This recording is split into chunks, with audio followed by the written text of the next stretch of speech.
Well, good morning to all of you, and let me first of all congratulate what you have demonstrated right now, an agility in transforming yourself. You looked a little bit dark, a little bit grey. You look fantastically transparent and full of beautiful umbrellas in the back. And thank you, Chairman, for introducing the rain.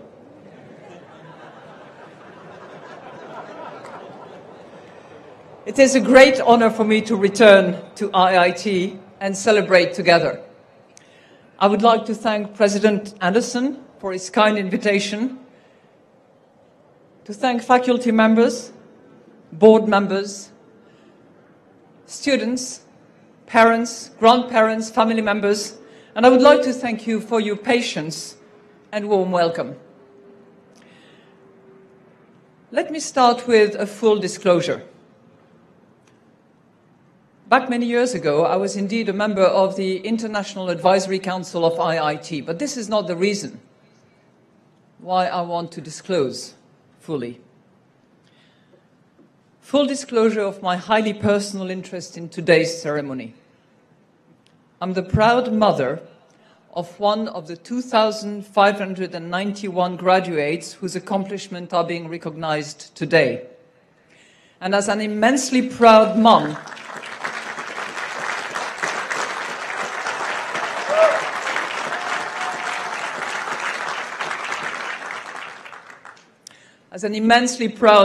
I would like to extend a special welcome to all families and friends who are joining this wonderful commencement exercise. It's a joyous moment for all of us. And today, the center of our universe is right here in Chicago, on Ed Glancy Field. Today, you, the graduates of this great university, have the right to feel like the new masters of the academic universe. Hard work, boundless energy, relentless curiosity, and incredible talent. These are some of the qualities that help you achieve success in the classroom. And these are the same qualities that will help you achieve success and that you will bring to bear on some of the world's most exciting challenges. And believe me, there are plenty of those. In other words, after having written the prologue, you are now ready to draft your 21st century legacies in engineering, architecture, business, design, science and technology, and law. What an incredible privilege and what a responsibility. Of course, many of you already know that the line from college to career is unlikely to be perfectly straight. It will have ups and downs, plenty of twists and turns, and probably a few bumps along the way. But many of you will also realize that your starting point could not be better. And this is where we are today, to celebrate the beginning of your journey, the starting point of a new adventure. It is a day of hope, it is a day of promise, it is a day of joy.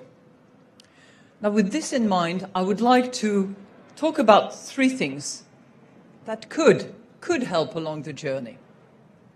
First, reinventing yourself and welcome change and risk. Second, standing up for your values and principles. Third, encouraging transformational changes in others. Now, if you indulge me, I would like to introduce these points by briefly recounting personal experiences that have shaped my own life. Now, of course, my experiences may not be the ultimate nuggets of wisdom. But as Mark Twain once said, it is better to have old second-hand diamonds than none at all. So I will try. And here is my first story about risk and reinvention. Now, let me be clear about risks. Although I spend a lot of time in the air, I don't jump out of airplanes.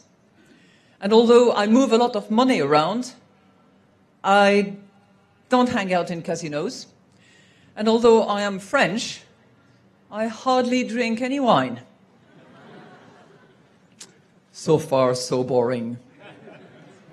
But there is a pattern in my personal journey that I would describe as going from cozy to crazy. As in, why would you give up your cozy life? Are you crazy? I heard the French version of that question 42 years ago, when I traded my cozy world in France for a new life. With my American host family, my American school in Bethesda, Maryland, I was 17, and I was recovering slowly from a profound emotional and cultural shock. And soon enough, I was homesick and missing my family and friends. But I was also incredibly excited to be exposed to new ideas, new language, a new way of thinking. And I'm forever in debt to those people who welcomed me and who allowed me to experience the most transformational year in my life. Let me give you another example from cozy to crazy. And it happened right here in Chicago, 1999. After years of studying at law school, hard work as a young and then not so young lawyer, my partners at Baker McKenzie elected me chairman of this global, unique law firm. I tell you, despite the weather, despite the rain, working and living here in Chicago allowed me to thrive as a lawyer, as a leader, and as a mother of two wonderful boys. And I could not have made it without the support and tolerance of my family, they're here today, and the help of my great colleagues and friends, some of whom are here today as well. But in 2005, I received a phone call, a bit like you, President. The call was from Paris, and it was the Prime Minister. And he was asking me to join the French government as Trade Secretary. Now, when your country calls you to public service, there is really one answer you can give. So, I gave up my cozy life as chairman, my wonderful expected retirement plan, nice check at the end of each month, packed my bag, and flew immediately to Paris that very same day. And actually, in my haste, I managed to forget my glasses. So for the first few days in office, the newest French minister was blinking and squinting a lot.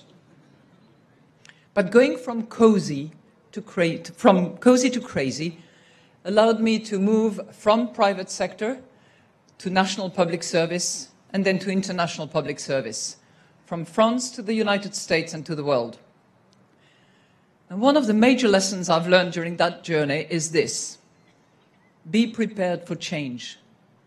Be willing to take risks. Be willing to take smart risks. And don't ever be afraid of reinventing yourself along the way. This is precisely what you've been doing here at IIT. You have taken the financial risks. Well, maybe not you, maybe the parents, by attending this great university. And you have transformed yourself through learning.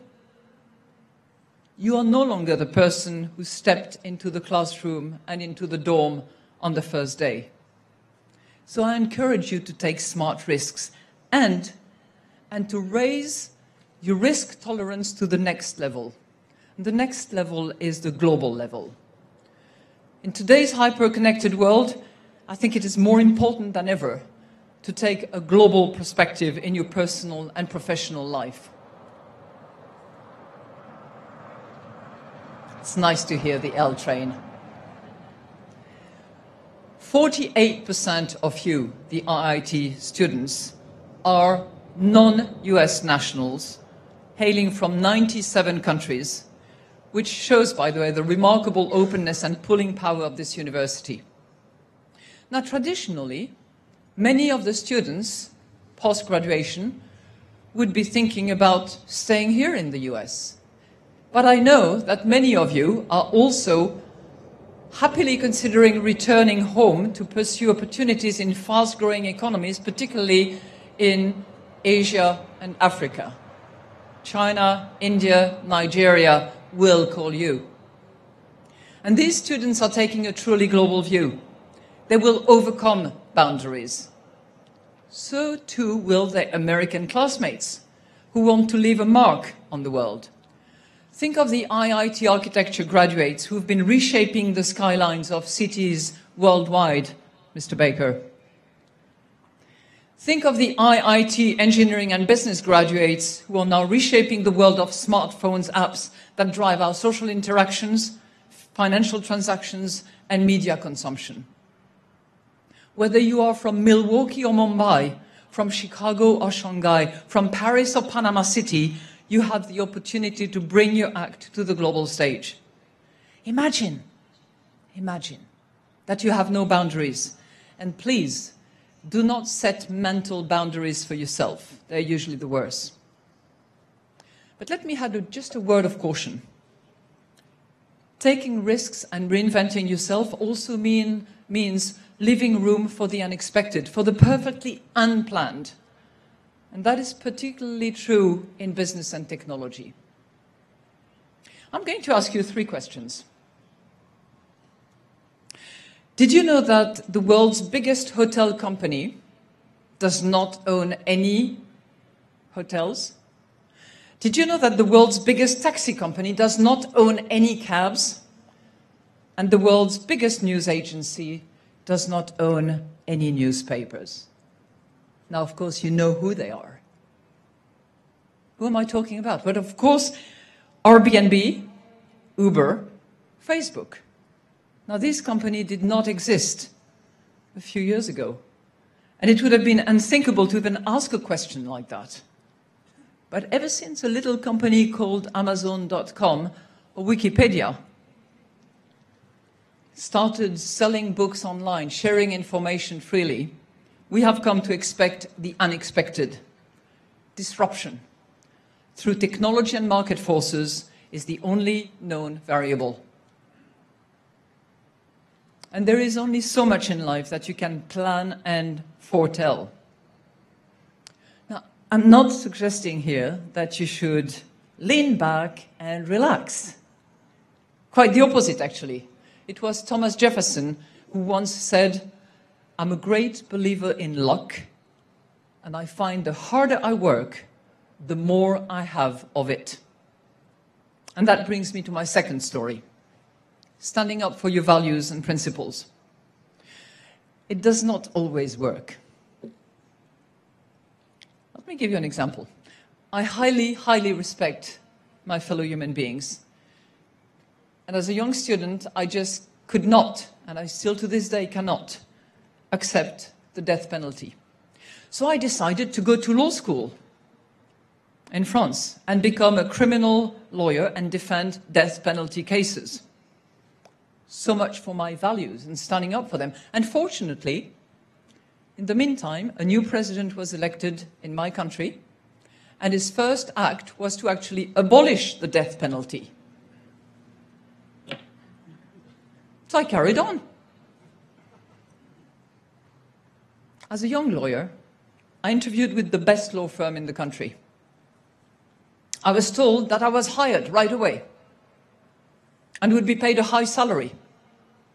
So far, so good. But then I was told that I would never make partnership. So I said, "Why is that?" They said, "Well, it's because you're a woman." So I looked at them fiercely, walked out the door, run down the stairs, and never looked back. Actually, I should have said thank you that day. I felt much stronger, much better, yet I didn't have a job. In many ways, a situation like that is just inconceivable in today's corporate world.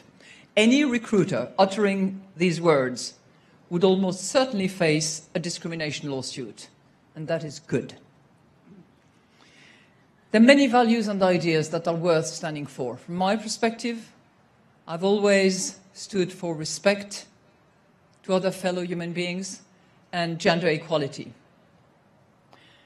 To achieve greater fairness in schools, in universities, in the workplace, and at home, we need to remove the barriers that continue to hold back women and that is especially true in the technology sector. Your generation is already benefiting from major shifts in gender norms and expectations, and that is partly due to places like IIT. This university has a strong record of encouraging women and minorities, especially in sciences and technology programs. But the tech industry, a bit like finance, I have to say, has been lagging behind. In Silicon Valley, for instance, some of the hottest startups have yet to understand that holding back women is bad for innovation, is bad for business. Time will operate changes. Yeah. By the end of this decade, your generation, the millennials, you will make up half of the US labor force. And as a result, your values on everything, from gender to ethics to management style to work-life balance, may become the workplace standards. But don't rely too much on demographics. Increase your chances by standing up for greater respect and fairness now. And while you're making a difference at school, at home, at work, many of you will also want to make a bigger difference and take a larger perspective on the pressing issues of the time. Protection of our planet, eradication of poverty, reduction of inequality. These are some of the topics that I know some of you care about. You can do more. Imagine that you turn your social media account into megaphones, that you pester your friends and foes alike, that you talk to those who dissent, that you will go wild and put a bumper sticker on your smartphone. And don't forget to vote with your money, with your feet, with your ballot. Take a view, stand up for it. And whatever you choose to do, ignore the barriers of mockery and conventional wisdom. Stand up for your values at local and global levels.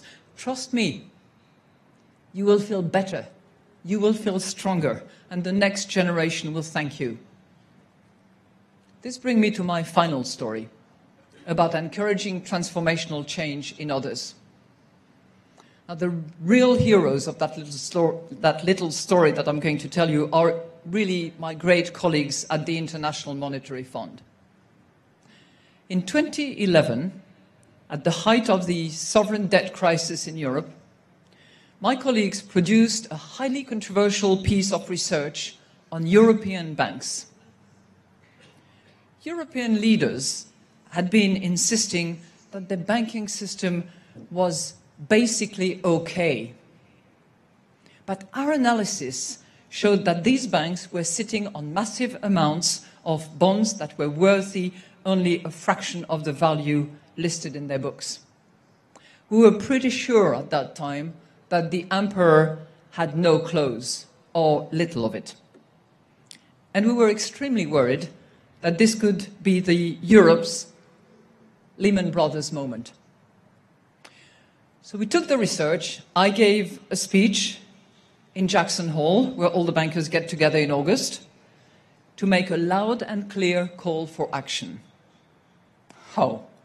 The pushback was swift and hard, with bankers and ministers lining up to publicly discount and discredit our analysis and criticize me, with interesting remarks sometimes. What is she thinking? But over the next 12 months, these banks did exactly what we were calling for, raising hundreds of billions of euros in fresh capital. And European leaders began to revamp the regulatory structures to create a safer and sounder banking system. Now, this was a defining moment, personally and indeed for the IMF.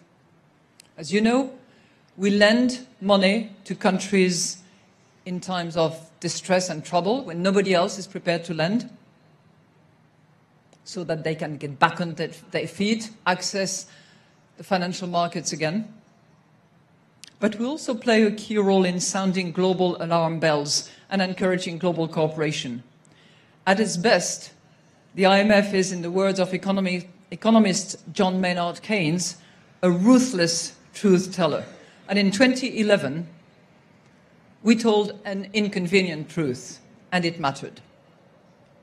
My point is this. You can create a lasting legacy by encouraging transformational change in companies, communities, and countries. And you can do this in two dimensions, to help resolve pressing problems and to help others achieve their potential. But there is a catch. You cannot really move others if you are standing still, if you're not taking risk. If you want to inspire others at work and in your private life, you need to move out of your comfort zone. As a Roman philosopher, Seneca, teacher as well, said, it is difficult to bring people to goodness with lessons, but it is easy to do so by example. And always remember that transformation is a laborious business. It requires guts, grit, generous amounts of time and energy. And many of you know exactly what I'm talking about. Many of you might want to actually take a break, get off the grid, spend meaningful time with others as mentors, friends, professors, and engaged citizens. Whether you're teaching a class, running a summer camp, or listening to a heartbroken friend late at night, you have the chance to learn together, to dream together. So imagine that you're transforming, inspiring, and improving not only others, but yourself along the way. This will make you better and stronger. Better and stronger. You have grown here together. You have learned here together. You have made new friends together. You've met new people together, and you have engaged together. And I'm sure that you have loved it. But today's a commencement. And a commencement always also means moving on. Don't be sad because it's over. Just be happy that it happened. Les voyages forment la jeunesse. Young people are shaped by the journeys they made. Translation. Shape your journey by welcoming change and risks, by standing up for yourself and your values, and by encouraging transformational change in others. That journey will shape you. I could not be happier. And as a mom, I could not be prouder to see you all here today at this new starting point. Every day of your life, from your very first day, the day when you were born, you have transformed us, parents, grandparents, teachers, professors. We have conveyed to you our values and ideas, and we have watched you take risks, sometimes to your perils, but always accompanied by our trepidation. Your journey, your adventure continues from this starting point on. It will transform you, and it will continue to transform us. Bon voyage. Thank you.